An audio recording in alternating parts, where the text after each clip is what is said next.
CM Vishnudeo Sai की अहम बैठक, पेट्रोल डीजल सप्लाई पर सख्त निर्देश, अफवाहों से बचने की अपील।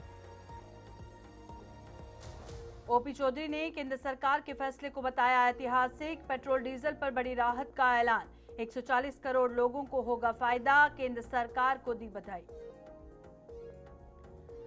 दीपक बैच का केंद्र पर हमला, एक्साइज छूट को बताया कंपनियों का कवर, ईडी जांच की उठाई मांग, गांजा खेती और भ्रष्टाचार के आरोप।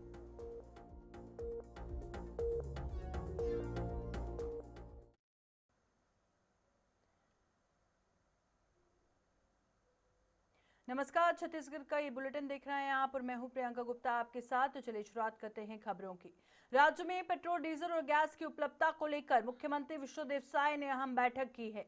वीडियो कॉन्फ्रेंसिंग के जरिए कमिश्नरों, आईजी और जिला कलेक्टरों के साथ स्थिति की समीक्षा की गई और सीएम ने निर्देश दिए कि पेट्रोल, डीजल और गैस की पर्याप्त सप्लाई हर हाल में सुनिश्चित की जाए। उन्होंने अफवाहों पर ध्यान न देने और कालाबाजारी करने वालों पर सख्त कार्रवाई के आदेश दिए और बैठक में वरिष्ठ अधिकारी और तेल कंपनियों के प्रतिनिधि भी मौजूद रहे।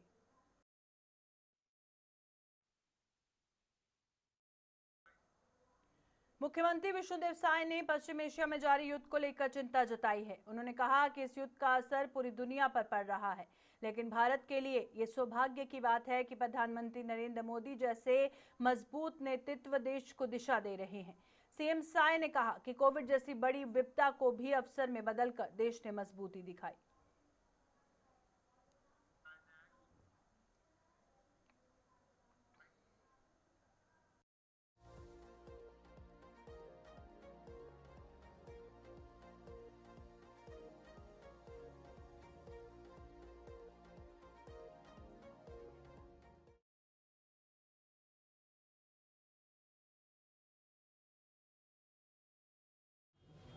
जिस तरह से पश्चिम एशिया में युद्ध की स्थिति है और उसके कारण से हमारा देश ही नहीं पूरा दुनिया प्रभावित है, लेकिन हम लोगों का सौभाग्य है कि हमारे देश को माननीय श्री नरेंद्र मोदी जी जैसा प्रधानमंत्री मिले हैं, जिन्होंने कोविड को भी, वो विपदा को भी अवसर में बदल दिया। तो स्थिति तो आज नहीं है, फिर भी कल उन्होंने हमारे मुख्यमंत्रियों के साथ बैठक किया है और जो भी स्थिति निर्मित हुई है उसके विषय में चर्चा हुई है और उन्होंने आश्वस्त किया है कि किसी भी तरह से कमी नहीं होने दी जाएगी, चाहे वो ऑयल की बात हो या गैस की बात हो। लेकिन ज़्यादातर मॉनिटरिंग की आवश्यकता होगी और टीम भावना से काम करने की आवश्यकता होगी और आप लोगों का भी सहयोग जरूरी होगा कि जो वास्तविक बात है वो लोगों तक पहुंचे, कहे कि अफवाह होने। वित्त मंत्री ओपी चौधरी ने रामनवमी के अवसर पर केंद्र सरकार के फैसले को ऐतिहासिक बताया। उन्होंने कहा कि प्रधानमंत्री नरेंद्र मोदी द्वारा डीजल पर एक्साइज ड्यूटी शून्य और पेट्रोल पर 10 रुपए की कटौती से देश को बड़ी राहत मिली है। ओपी चौधरी के मुताबिक वैश्विक संकट के दौर में इस फैसले से 140 करोड़ लोगों और देश की अर्थव्यवस्था को सीधा लाभ होगा। उन्होंने इस निर्णय के लिए केंद्र सरकार को बधाई भी दी। रामनवमी के दिन ऐतिहासिक फैसला नरेंद्र मोदी जी ने डीजल और पेट्रोल पर लगने वाले एक्साइज ड्यूटी के संबंध में लिया है, ताकि देश के 140 करोड़ लोगों को और अर्थव्यवस्था के प्रोडक्शन में इन्वॉल्व इकाइयों को अधिकाधिक लाभ हो सके। जब पूरी दुनिया वैश्विक संकट से गुजर रही है, मिडिल ईस्ट का क्राइसिस चल रहा है, ऐसे समय में इस तरह का ऐतिहासिक निर्णय रामनवमी के ऐतिहासिक दिन पर नरेंद्र मोदी जी ने लिया है। इससे देश के शिक्षा मंत्री गजेंद्र यादव ने शिक्षा और विकास को लेकर बड़ा बयान दिया। उन्होंने निजी स्कूलों पर सख्ती की बात कहते हुए एनसीईआरटी की किताबें अनिवार्य करने के निर्देश दिए। मंत्री ने कहा कि बस्तर अब नक्सल मुक्त हो रहा है और वहां 37 स्कूल दोबारा खोले गए हैं। इसके साथ ही पेट्रोल डीजल सेस में ऐतिहासिक कटौती का जिक्र करते हुए विपक्ष पर राजनीति करने का आरोप लगाया। उन्होंने साफ कहा कि विकास कार्यों के लिए संसाधनों की कोई कमी नहीं है। बहुत से खाड़ी देशों में युद्ध चल रहे हैं युद्ध होने के कारण कई लोग जानबूझ के अफवाह भी उड़ाते हैं। हमारे देश में कुछ लोग काला बाजारी के धंधे में लिप्त रहते हैं और काला बाजारी का बहुत फायदा उठाते हैं। ऐसी कोई आपात स्थिति आती है, उसके कारण बेवजह जनता को परेशानी होती है। माननीय प्रधानमंत्री जी ने इस विषय को लेकर सारे मुख्यमंत्रियों की बैठक ली कि कहीं कोई दिक्कत नहीं है, कहीं कोई किल्लत नहीं है, केवल अफवाह में लोग न चले। अफवाह से आपाधापी बनता है और कोई व्यवस्थाएं बिगड़ती हैं। और उसी को ध्यान में रखे माननीय मुख्यमंत्री जी आज सभी कलेक्टरों के, सभी संबंधित आईजी के, संभागायुक्त की बैठक भी ले रहे हैं कि यहाँ किसी प्रकार की कोई भी आपातकालीन स्थिति नहीं है, यहाँ कोई भी संसाधन कमी नहीं है, डीजल पेट्रोल गैस की कोई किल्लत नहीं है। सिर्फ कुछ लोग जानबूझ के न्यूसेंस क्रिएट करते हैं और उसके आधार पे। छत्तीसगढ़ में नक्सलवाद को लेकर सियासत गर्मा गई है। बीजेपी नेता संतोष पांडे ने कांग्रेस प्रदेश अध्यक्ष दीपक बैज को लेकर तीखा बयान दिया। उन्होंने कहा कि नक्सल समर्थकों को टिकट देने वाले इस मुद्दे पर चुप रहें।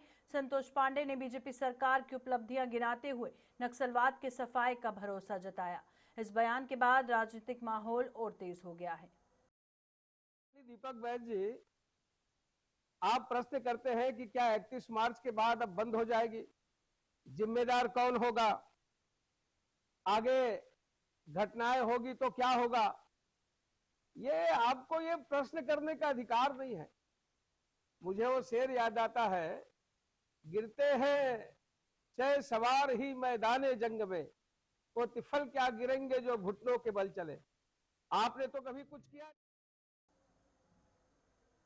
प्रदेश कांग्रेस अध्यक्ष दीपक बैज ने केंद्र सरकार पर तीखा हमला बोला है। उन्होंने पेट्रोलियम पर एक्साइज ड्यूटी में छूट को तेल कंपनियों का कवर बताते हुए कहा कि इससे आम जनता को कोई राहत नहीं मिली। दीपक बैज ने आबकारी मेंस पावर सप्लाई घोटाले की ईडी जांच की मांग उठाई और साथ ही कोंडागांव में गांजा खेती के खुलासे और धान उठाव में भ्रष्टाचार के आरोप लगाए। उन्होंने राज्य की वित्त स्थिति पर सवाल उठाते हुए कहा कि हालात ऐसे हैं कि ठेकेदार आत्महत्या की चेतावनी दे रहे हैं। छत्तीसगढ़ में भारतीय जनता पार्टी की सरकार के संरक्षण में पूरे प्रदेश में अफीम की खेती की जा रही है और आने वाला समय में गांजा की खेती भी सरकार कर रही है, उसका भी खुलासा होगा। और देख लीजिए आप, कल कोंडागांव जिले के केसकाल में बकायदा मक्के के खेत में गांजा का खेती की जा रही है, जबकि मुख्यमंत्री ने सभी कलेक्टरों से जानकारी मंगाई है। जिले के सभी कलेक्टरों से, प्रदेश के सभी कलेक्टरों से जानकारी मंगाई है कि आपके जिले के वस्तु स्थिति का जानकारी दे, कहीं अफीम या गांजे की खेती तो नहीं हो रही है। सभी कलेक्टरों ने लिखित रूप से दिया कि प्रदेश में कहीं भी अफीम या गांजे। छत्तीसगढ़ में नशे की खेती को लेकर सियासत तेज हो गई है। कांग्रेस नेता सुशीलानंद शुक्ला ने सरकार पर निशाना साधा और उन्होंने कलेक्टरों की रिपोर्ट और गांजा पकड़े जाने के मामलों को लेकर सवाल उठाए। के बाद कोंडागांव जिले के केसकाल में गांजे की खेती पकड़ाई है। इसके पहले अंतागढ़ में भी गांजे की खेती पकड़ाई थी। ऐसा लग रहा है कि शायद सरकार नशे में चल रही है और नशे के लिए चल रही है। 3 दिन पहले ही जिला कलेक्टरों ने सरकार को लिख कर दिया था कि हमारे जिले में कहीं पे भी मादक पदार्थों की खेती नहीं हो रही है।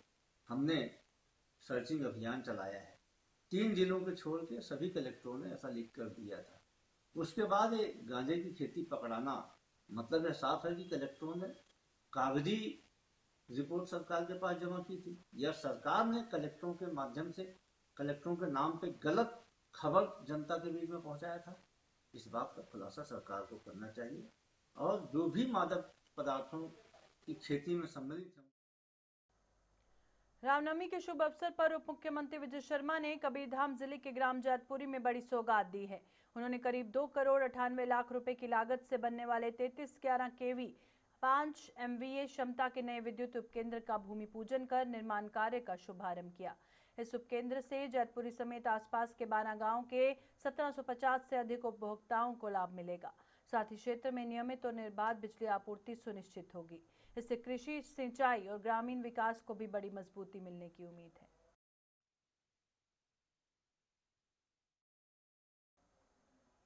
धमतरी पुलिस ने अवैध जुआ सट्टे के खिलाफ बड़ी कार्रवाई की है। मुखबिर की सूचना पर अर्जुनी थाना पुलिस ने घेराबंदी कर रेड की। मौके से 52 पत्ती ताश, 5 मोबाइल, 2 मोटरसाइकिल और नगद रकम बरामद की गई। पुलिस के अनुसार कुल जब्ती की कीमत करीब 2,75,000 रुपए आंकी गई है और मामले में जुआ प्रतिषेध अधिनियम 2022 के तहत अपराध दर्ज कर आगे की कार्रवाई की जा रही है।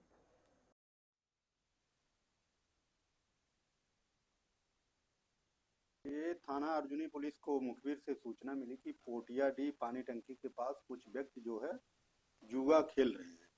पुलिस मुखबिर सूचना पर तत्काल एक्शन ली और मौके पर पहुंची और घेराबंदी की, जहां पर 5 व्यक्तियों को पकड़ा गया और उनके कब्जे से 5 मोबाइल कीमती 70,000 रुपए, 2 मोटरसाइकिल कीमती 1,75,000, नगद 30,200, कुल कीमत 2,75,200 रुपए जब्त किया गया और 5 व्यक्तियों के खिलाफ जुआ प्रतिषेध अधिनियम की धारा 3(2) के तहत अपराध कायम कर विवेचना।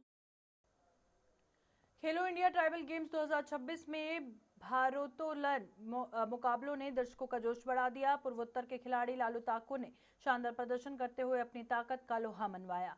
वहीं देश भर से आए आदिवासी खिलाड़ियों ने रायपुर में बेहतरीन खेल का प्रदर्शन किया।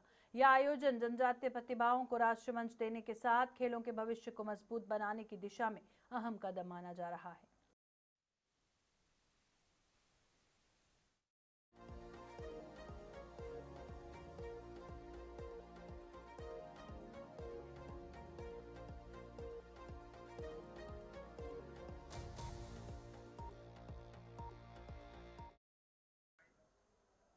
रायपुर में भोजन प्रेमियों के लिए एक नया ठिकाना खुल गया है। अमृतसर हवेली रेस्टोरेंट का शुभारंभ शहर में किया गया और इस मौके पर स्थानीय विधायक अनुज शर्मा और पुरंदर मिश्रा ने पहुंचकर शुभकामनाएं दी।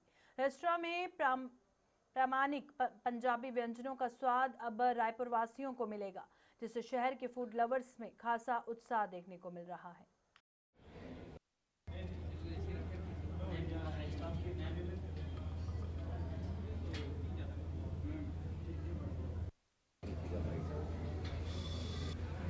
आपके मॉल में मैं अच्छा एक देखिए, रायपुर शहर के लोग खाने के शौकीन हमेशा रहे हैं और ऐसे में पंजाब का जो ऑथेंटिक, जो ओरिजिनल, जो रियल जो टेस्ट है, वो आप कभी पंजाब जाएं और अमृतसर जब जाते हैं आप स्वर्ण मंदिर में, तो आप जिस सबसे अच्छा रेस्टोरेंट में खाना खाते हैं वो अमृतसर हवेली होती है और उसका ब्रांच रायपुर में खुला।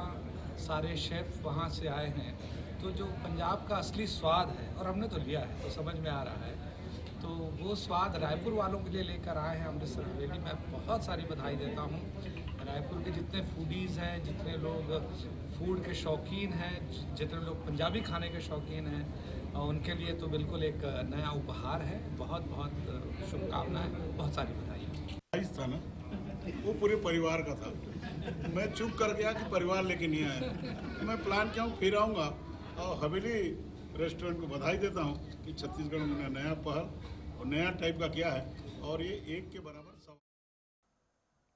छत्तीसगढ़ के इस बुलेटिन में फिलहाल इतना ही। दीजिए इजाजत, नमस्कार।